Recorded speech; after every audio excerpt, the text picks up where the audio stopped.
હું પંડ્યા આરતી આપ જોઈ રહ્યા છો સ્પાર્ક ટુડે ન્યૂઝ સમાચાર આણંદથી મળી રહ્યા છે। બાકરોલ પાસે આવેલ રામાભાઈ કાકા માર્ગ ઉપર આવેલ 10 થી 12 સોસાયટીના રહીશો દ્વારા રસ્તા બાબતે રોડ ઉપર ઉતરી આવી રોડ નહીં તો વોટ નહીંના સૂત્રોચ્ચાર કરી રામાભાઈ કાકા માર્ગનું સમારકામ સત્વરે કરી આપવા માંગ કરી છે। પ્રાપ્ત વિગતો અનુસાર છેલ્લા એકાદ વર્ષ ઉપરાંતથી બાકરોલ પાસે જે રામાભાઈ કાકા માર્ગ નવીન બનાવવાનું કામ ચાલુ કરવામાં આવ્યું છે, પરંતુ કોન્ટ્રાક્ટર દ્વારા કોઈપણ કારણોસર મેટલ કામ કરી રોડને અધૂરો છોડી દેવામાં આવ્યો છે, જેથી ત્યાંથી અવરજવર કરતા વાહન ચાલકો વારંવાર અકસ્માતનો ભોગ બની રહ્યા છે। વરી રોડ પર અસંખ્ય નાની મોટી સોસાયટીઓ પણ આવેલી છે। પારાવાર મુશ્કેલીઓનો સામનો करવો पड़ी રહ્યો છે, ત્યારે આજરોજ રહીશો દ્વારા उग्र विरोध नोंधावવામાં આવ્યો। मैं डॉक्टर शोभा टोलीवाल शालिग्राम ग्रीन्स में रहती हूँ और मैं एक टीचर हूँ। 20 फरवरी को ये रोड की जो बात चल रही है तो इसको ध्यान में रख के मैं 20 फरवरी को ऑफिस में मिलने गई थी और मिलकर आई थी। शालिग्राम की हम 2 लोग थे, एक डॉक्टर थी और एक मैं टीचर। तो हमको कहा गया था कि 15 दिन के अंदर आपका रोड बन जाएगा। हमने लेटर भी दिया है, शालिग्राम का लेटर भी उन्होंने हमको बताया, लेकिन 15 दिन में कोई रोड बना नहीं। और मेरा ये उनसे कहना था कि 11 मार्च से बोर्ड की एग्ज़ाम चालू हो रही है, तो एटलीस्ट बच्चों के लिए तो सोचो और बुज़ुर्गों के लिए सोचो, क्योंकि बच्चों को छोड़ने के लिए वो जाते हैं। और एक बुज़ुर्ग को मैंने एक्टिवा से गिरते हुए भी देखा था, वो भी उनसे बात की थी। मैं नाम नहीं बताना चाहूँगी जिनसे मैंने बात की है, लेकिन उन्होंने हमको प्रॉमिस किया था कि 15 दिन के अंदर रोड आपका बन जाएगा। और हम राह देखते रहे, रोड नहीं बना। तो अब रोड बनना चाहिए। आप लोग क्या एक्शन लेंगे? यही एक्शन लेंगे जो सब मिलके शालिग्राम के और बाकी सोसाइटी के जो बड़े सदस्य बोलेंगे, सब मिलके एकता में जो कहेंगे वो लेंगे, लेकिन मैं वोट देने नहीं जाऊंगी। हम भी नहीं जाने मारू नाम शारदाबेन रमेशभाई काथरोटिया। અમે તુલસીરામ સોસાયટીમાં રહીએ છીએ। 1 વર્ષથી આ રોડનું કામ અટક્યું છે। અત્યારે બહુ જ માટી ઉડે છે, પાછળ નવી સોસાયટીઓ બહુ જ બને છે, ડમ્પર રાતને દિવસ ચાલુ છે, બરાબર।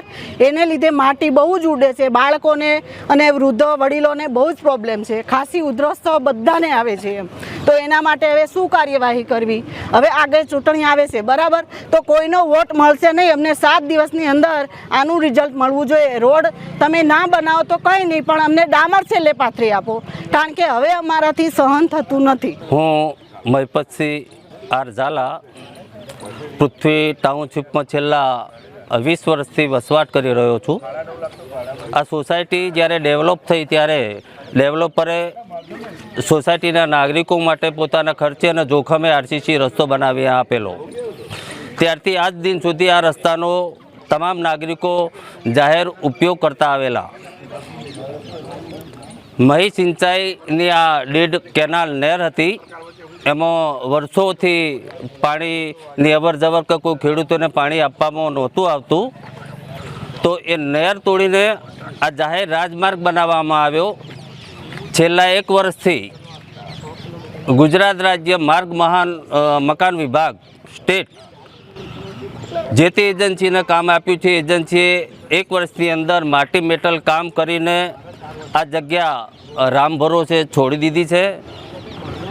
રામભાઈ કાકા માર્ગ ઉપર આવેલા 10 થી 15 સોસાયટીઓની અંદર 3 થી 4 હજાર નાગરિકો બાળ બચ્ચા સાથે વસવાટ કરે છે। નાના બાળકો છે, ગાડીઓ છે, સ્કૂલે જવાનું થાય છે, નાની છીંકડી જેવી દળ ઉડે છે, નાના બાળકો બીમાર થાય છે, વયોવૃદ્ધ માણસોને આ કોરોના કાળની અંદર શ્વાસ લેવામાં તકલીફ પડી રહી છે, તો તેમને પણ ખૂબ જ પારાવાર મુશ્કેલીઓ અને દવાખાનાના બિલો ભરવા પડે છે। આજે Tulsiram society, CG park society, elegance, Prithvi township, આ તમામ નગરજનો નાગરિકો સમગ્ર એકજૂથ થઈને અમે સરકાર પાસે કે આ વિભાગ પાસે માગણી કરીએ છીએ કે અમારો આ રસ્તો 1 વર્ષથી બંધ હાલતમાં પડેલો છે, તેને પરિપૂર્ણ કરી આલે, એના ઉપર ડામર કામ કરી આલે, અથવા ડામર કામ ના કરે તો રફ કામ કરીને પણ આ દળ ઉડતો બંધ કરે। બંને સાઈડોની અંદર આવનારા 15મી જૂને ચોમાસું શરૂ થશે, બંને બાજુ ચોમાસાના પાણીના કોઈ નિકાલની વ્યવસ્થા સરકાર તરફથી કે આ તંત્ર તરફથી કરવામાં આવેલ નથી। સોસાયટીના રસ્તા અને જે તે વખતે ડેવલપરે રસ્તા બનાવ્યા તે રસ્તાનું લેવલ કમ્પ્લીટ હતું, એ વખતે પાણી નહોતું ભરાતું, પણ આ માર્ગ મકાન ખાતાવાળાએ જે રસ્તો બનાવ્યો સોસાયટીના લેવલથી 2-2.5 ફૂટ ઊંચો બનાવ્યો છે. આવનારા સમયની અંદર હું માનું છું ત્યાં સુધી ઢીચણથી પણ વધારે પાણી ભરાવાની પૂરેપૂરી શક્યતાઓ રહેલી છે. આવનારા દિવસમાં શું કાર્યક્રમ? આવનારા દિવસની અંદર સોસાયટીના તમામ નાગરિકો આ રોડ રસ્તા બાબતે એકજૂથ એક મત બની પ્રતિકાત્મક આંદોલન અથવા ઉપવાસ ઉપર કે ધરણા ઉપર બેસીશું. આવતા રવિવાર સુધી આ સોસાયટીના તમામ નાગરિકો રાહ જોઈશે અને જો તંત્ર આ સફાળું જાગીને કામ નહીં કરે તો એ રામભાઈ કાકા માર્ગ ઉપર આવેલા મેઇન રસ્તા ઉપર અમે તમામ નાગરિક સોસાયટીના નગરજનો ધરણા ઉપર બેસીશું. ચૂંટણી એક રાષ્ટ્રીય કામગીરી છે. ચૂંટણીના સોસાયટીના નગરજનો કહે છે ચૂંટણીનો બહિષ્કાર કરીશું. તો આ તબક્કે 24મી લોકસભાની ચૂંટણી અંતર આ ભારતના યશસ્વી વડાપ્રધાનના હાથ મજબૂત કરવા માટે સૌ નાગરિકો એકજૂથ બન્યા છે. ત્યારે હું આણંદ જિલ્લા વહીવટીવાળા અને આ જિલ્લાના મેજિસ્ટ્રેટ એવા કલેક્ટર સાહેબ, માર્ગ મકાન ખાતાના કાર્યપાલક ઇજનેર સાહેબ, ડેપ્યુટી ઇજનેર સાહેબ, આ સર્વે તંત્રને નમ્ર અપીલ કરું છું કે આ રોડના રસ્તાનું કામ જલ્દીમાં જલ્દી પૂરું કરે અને સાથે હળીમળીને આ લોકસભાના વર્તમાન સાંસદ અને બીજી વખત ભારત સરકારે જેમણે ફરીથી નિયુક્ત કર્યા છે ઉમેદવાર તરીકે એવા મિતેશભાઈ પટેલ સાહેબને પણ વિનંતી કરું અને આણંદ વિધાનસભાના માન્ય ધારાસભ્ય યોગેશભાઈ પટેલ સાહેબને પણ વિનંતી કરું કે એક વખત આ રસ્તાની મુલાકાત લે અને અમારા આ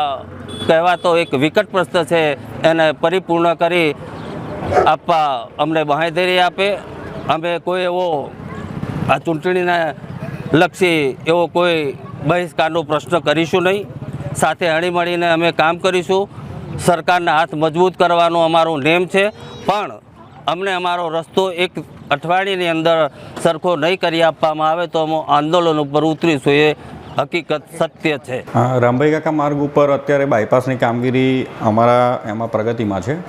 એમાં અત્યારે અમને જે બી જમીન ઉપલબ્ધ થઈ છે એ ઉપલબ્ધ જમીનમાં અમે લોકોએ વેટમિક્સ લેયર સુધીની કામગીરી પૂર્ણ કરી છે. આગળ સાહેબ રોડ પર ડામર મારવાનું આયોજન કેનું છે? રસ્તામાં ડામર કામની કામગીરી માટે અમે લોકોએ આયોજન કરેલું છે. લગભગ 1 મહિનામાં કામગીરી શરૂ થાય એવી શક્યતા છે.